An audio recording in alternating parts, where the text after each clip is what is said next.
Tesla headcount to increase over next 12 months. Signs that US labor market is turning around. Taiwan likely to set up semiconductor hub in India. Taiwan-EU ministerial talk on chips. China targets Tonga deep-water Nuku'alofa harbor.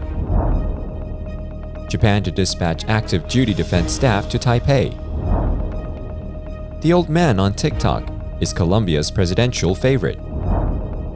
Turkey officially changes name at UN to Turkey.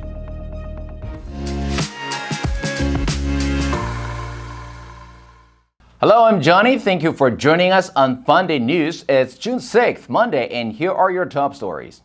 Media reported Saturday, June 4th, Elon Musk said that Tesla's total headcount will increase over the next 12 months, but the number of salary staff should be little changed. Backtracking from an email just 2 days ago saying that job cuts of 10% were needed.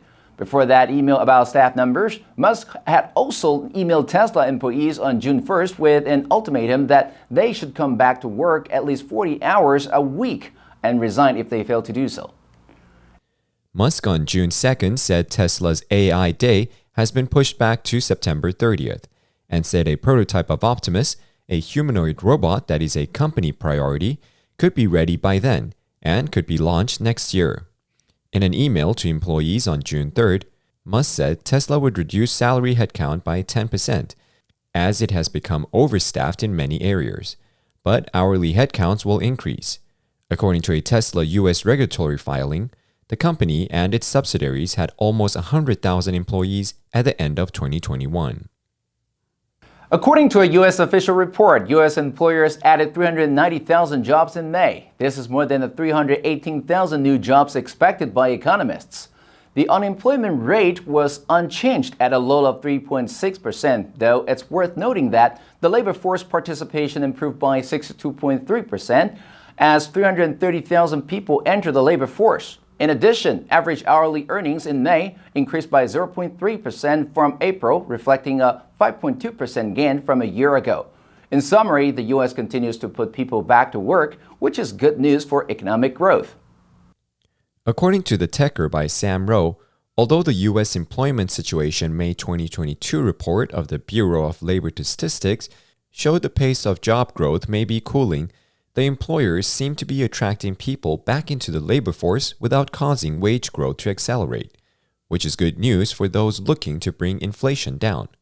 This is exactly the kind of balance the Federal Reserve is hoping for as it continues to tighten monetary policy in its effort to cool inflation from very high levels. Indian media News on Air reported on June 5th, talks between India and Taiwan for signing a free trade agreement are now underway. Both the nations have started negotiations with the primary focus on setting up of a semiconductor manufacturing hub in India by a Taiwanese firm. A successful agreement would come as a sigh of relief for both countries, as Taiwan desperately seeks to move its businesses away from China and India seeking to become a global hub for semiconductors. News on Air said, the domain of machinery and electrical equipment is seen as Taiwan's strength, a fact well recognized by India. Taiwan is also eyeing the possibility of establishing a representative office in Mumbai, given the huge potential for investments and manufacturing. Reportedly, the government of India has shortlisted few locations for setting up the hub, and negotiations are also underway. If the project gets finalized, India will become the second hub of Taiwan's semiconductor manufacturer after the U.S. Reuters reported Taiwan, the world's semiconductor powerhouse, held high-level trade talks with the Director General for Trade at the European Commission on June 2nd.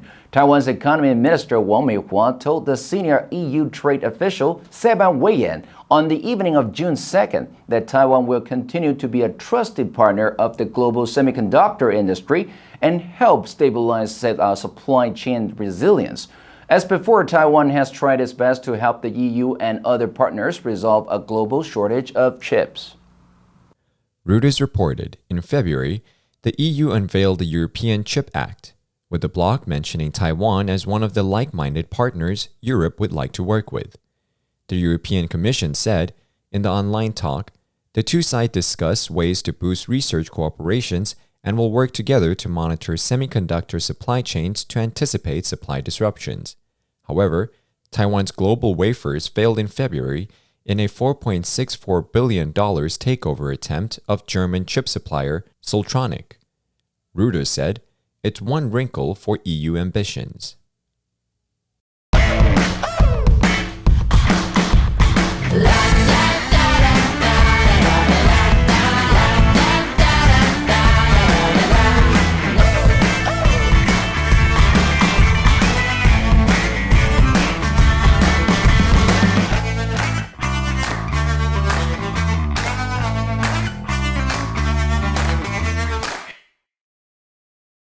The Matangi Tonga Online reported on May 31st, 6 bilateral cooperation agreements between Tonga and China were signed in the afternoon by Tonga's Prime Minister and China's Foreign Minister.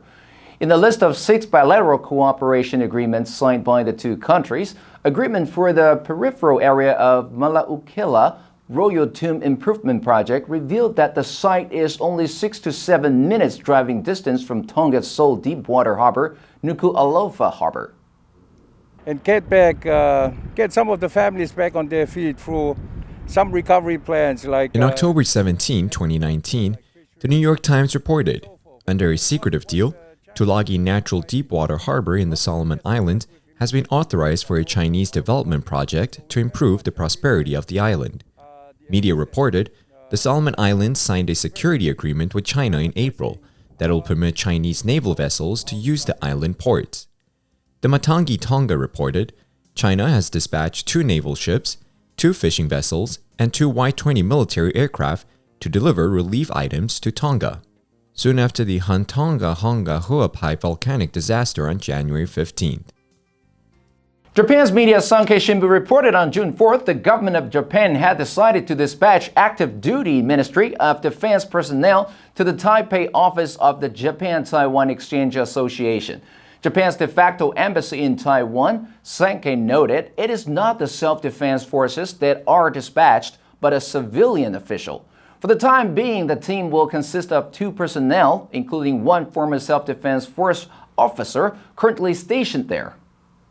そんな中、軍事と非軍事の境界を曖昧にしたハイブリッド戦が仕掛けられる傾向にある。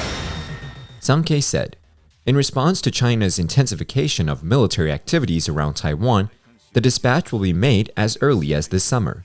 Sankei noted, the JTEA Taipei office has a chief security officer equivalent to a defense representative at a diplomatic mission abroad, and Japanese Ministry of Defense has dispatched retired self-defense force assistant generals currently stationed in Taiwan, and the active duty personnel should be dispatched to strengthen their intelligence gathering capabilities.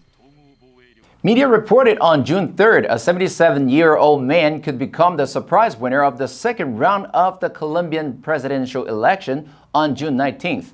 The independent candidate Rodolfo Hernandez in the Colombian presidential election is a millionaire and sometimes compared to Donald Trump and has done all his campaigning on TikTok. Without either party or program, is leading the polls for the second round. He was in second during the first round on May 29th with 28.2% of the votes.